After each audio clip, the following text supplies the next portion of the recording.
Local business owners are being encouraged to consider marketing their products overseas amidst competition from international e-commerce businesses in the island. Now it comes amidst fears that local retailers will continue to struggle as more Jamaicans opt to shop online.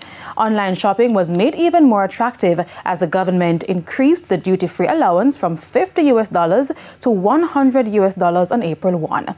President of the Micro, Small and Medium-Sized Enterprises Alliance, Donovan Wignall, explained that while exporting small items overseas is challenging now, the business is growing and presents many opportunities. To really remain viable, you have to look at your products offering, and try and offer some variety. Look into other modes of selling, not just buying abroad and selling to your local Jamaicans, but also look at Jamaican products that are manufactured locally, like for example pottery from Bauhaus or spices from Walker's Woods, Jamaica spice, home choice stuff that people buy online. You pack a care package and you send it abroad.